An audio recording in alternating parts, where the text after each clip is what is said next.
హరే కృష్ణ. మనం ఈరోజు ఆదర్శ కథానికల్లో సాధువుల్ని ఎలా గుర్తిస్తాము అని చూద్దాము. సాధువులైన మహాత్ములు, వారిని గుర్తించేవారు చాలా దుర్లభులు. ప్రస్తుతమైతే దంభము, మోసము, కృత్రిమత్వము ఎంతగా ఉందంటే అసలైన సాధు మహాత్ముని గుర్తించడం అత్యంత కఠినమైపోయింది. కానీ నిజమైన జిజ్ఞాసులకి, అంటే తెలుసుకోవాలనే కోరిక కల వారికి జాడ తెలుస్తుంది.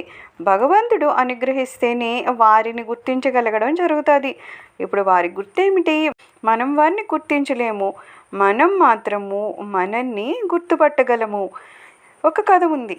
ఒక నవయువకుడు రాజసింహాసనం మీద కూర్చున్నాడంట. 5-6 ఏళ్ళు రాజ్యం చేసిన తర్వాత అతడు తన రాజ్యంలో ఉన్న వృద్ధుల్ని సమావేశపరిచి, మా రాజ్యం బాగుందా, మా తండ్రి గారిది బాగుందా, లేకపోతే మా తాతగారిది బాగుందా, ఎవరి రాజ్యం బాగుంది, మీరు మా 3 తరాల వారి రాజ్యం చూశారు కదా అని అడిగాడట. పాపం అందరూ నిశ్శబ్దంగా ఉన్నారు. చాలా పెద్దవాడు ఒక ఆయన లేచి, మహారాజా, మేము మీ ప్రజలము, మీరు వయసులో చిన్నవారు, అయితే ఏమి, మీరు మా ప్రభువులు. ఇప్పుడు మేము మీ విషయంలో మీలో ఎవరు యోగ్యులు, ఎవరు అయోగ్యులు అనేది, ఎవరు శ్రేష్ఠులు, ఎవరు తక్కువ వారు అనేది ఎలా నిర్ణయం చేయగలము? అది మా శక్తిలోకి కాదు.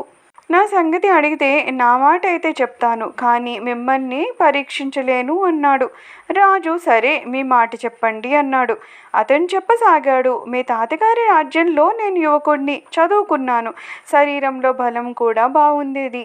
నేను ఒక లాఠీని దగ్గర ఉంచుకుంటూ ఉండేవాడిని. ఒక్కమ్మడిగా 5-10 మంది అయినా సరే పోరాటానికి వచ్చినా సరే ఓడిపోయేవాణ్ణి కాదు. పైగా అందరినీ కొట్టగలననే విశ్వాసం ఉండేది. ఒకనాడు నేను ఒక ఊరు వెళ్తున్నాను. దారిని పోతూ ఉండగా ఎవరో ఒక స్త్రీ ఏడుస్తున్న ధ్వని నా చెవిన పడింది.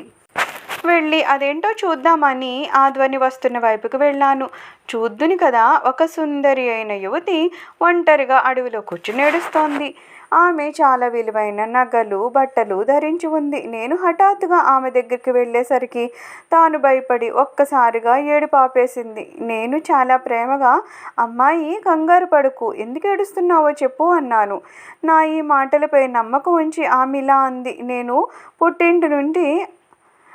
పుట్టింటి నుంచి అత్తవారింటికి వెళ్తున్నాను. వెంట 2-3 ఎద్దుబండ్లు ఒంటే ఉన్నాయి. దారిలో దొంగలు వస్తే వారితో పోరాటం జరిగింది. నా వాళ్ళు దొంగలు పరస్పరం పోట్లాడసాగారు. నాకు భయమేసింది. పరిగెత్తుకొని అడవిలోకి వచ్చాను. ఇక్కడికి వచ్చి కూర్చున్నాను. ఇప్పుడు వారి పరిస్థితి ఏమైందో భగవంతుడికే తెలియాలి. కానీ నేనెక్కడికి వెళ్ళను, నాకు దారి కూడా తెలియదు. నా పుట్టిన ఊరు మాత్రం దూరంగా ఉంది, కానీ అత్తవారి ఊరు దగ్గరే ఉంది అని అంచనా. కానీ ఏం చేయాలో నాకు తెలియడం లేదు. ఇది తలుచుకుంటే ఏడుపు వస్తోంది అని చెప్పి ఆమె నాకు తన అత్తవారి ఇంటి చిరునామా చెప్పింది. నేను ఊరు ఎరుగుదును. అందువలన నేను ఆమెతో, సోదరి నడు, భయపడాల్సింది లేదు, నేను నీ తోడుగా ఉంటాను అని నేను అడిగిన మీదట ఆమె తన మామగారి పేరు కాగితం మీద రాసి చెప్పింది. నేనామె మామను ఎరుగుదును. అందువలన ఆమె అత్తవారింటికి తీసుకొని వెళ్ళాను. రాత్రైపోయింది. అందరూ రకరకాల చింతిస్తున్నారు. వారు చాలా దుఃఖిస్తున్నారు. ఎందుకంటే కోడలి ఒంటి మీద నగలు వగైరాలు చాలా ఉన్నాయి. కోడలు సురక్షితంగా ఉండడాన్ని చూసి అందరి మనస్సుల్లోనూ ఆనందం వ్యాపించింది. ఆ యువతి తన ఇంటి వారితో, ఈ పెద్దాయన్ని నేను తండ్రి అన్ననా, సోదరుడు అన్నా, ఈయన నాకు చాలా ప్రేమతో ధైర్యం చెప్పారు, ఇక్కడ దాకా చేర్చారు అంది.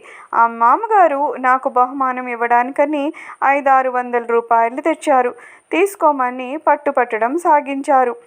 నేను నా కర్తవ్యం అనుకొని ఈ పని చేశాను. ఎవరైతే దుఃఖితులైతే వారి దుఃఖం పోగొట్టాలి కాబట్టి నేను డబ్బు తీసుకోలేదు. నా కర్తవ్య నిర్వహణను అమ్ముకోలు అని మనసులో అనుకున్నాను. నా మనసులో డబ్బు తీసుకోనందుకు చాలా సంతోషమైంది. తిరిగి వచ్చాను. ఇది మీ తాతగారి నాటి మాట. ఆ తర్వాత మీ తండ్రి గారి రాజ్యం వచ్చింది. ఆయన రాజ్యంలో 5-6 సంవత్సరాలు గడిచాక ఒకసారి నా వ్యాపారంలో చాలా నష్టం వచ్చింది. డబ్బు ఇబ్బంది ఏర్పడింది. అప్పుడు నా మనసులో ఇలా ఆలోచన రాసాగింది.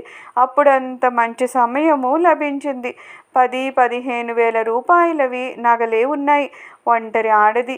ఒక్క చెంపకాయ కొడితే ఇవాళ మొత్తం లభించుండేవి. ఈవేళ ఈ దుఃఖము అనుభవించాల్సి వచ్చేది కాదు. అప్పుడు చాలా పొరపాటు అయ్యింది. ఇప్పుడు పశ్చాత్తాపడితే ఏమవుతుంది? వారు బహుమతి ఇవ్వకపోతే కూడా తీసుకోలేదు. గొప్ప గుణం గలవాడి ఆకలి బాధ ఈనాడు ఈ విధంగా అనుభవించాల్సి వస్తుంది. ఇటువంటి ఊహలు మనసులోకి వచ్చాయి. మహారాజా, మీరైతే వయసులో నా మనువుడితో సమానము. మీ ముందు చెప్పడానికి సిగ్గేస్తోంది. ఇప్పుడు మనసులో ఇటువంటి ఊహలు కలుగుతున్నాయి. అప్పుడు ఆ యువతిని ఒప్పించి కానీ బెదిరించి కానీ నా భార్యగా చేసుకుని ఉంటే ఇప్పుడు ఆమె నా సేవ చేస్తూ ఉండేది, డబ్బు లభించేది. కానీ ఇప్పుడు ఆ సంగతి చేయి జారిపోయింది. పశ్చాత్తాపం వల్ల లాభమేముంది? ఇలా మహారాజా, మేము మాత్రము మా మనోభావాలు చెప్పగలము. మీ రాజుల నిర్ణయము ఎవరు చేస్తారు? మీ నిర్ణయం చేసే శక్తి మాలో ఎక్కడిది అని. అప్పుడు రాజు ముసలాయన చాలా బుద్ధిమంతుడని గ్రహించాడు. యథా రాజా తథా ప్రజ అనేది కూడా చెప్పడం జరిగింది. మనని కోపపడేటట్లు కూడా చేయలేదు. ఈ విధంగా సాధువులను గుర్తించడం కూడా మనం చేయలేము. వీరెంత వరకు చేరుకున్నారు అని.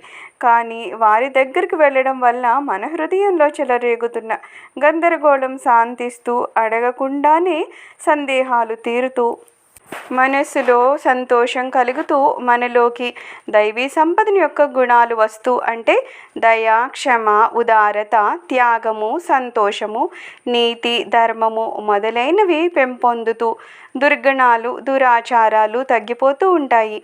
ఏ మహాపురుషుల సాంగత్యం వల్ల కానీ, దర్శనం వల్ల కానీ ఇలాంటి కథలు చిన్నపిల్లలకు వినిపిస్తే వాళ్ళకి ఆనందంతో పాటు ఆధ్యాత్మికం మీద సరైన అవగాహన కూడా వస్తూ ఉంటుంది. ధన్యవాదాలు.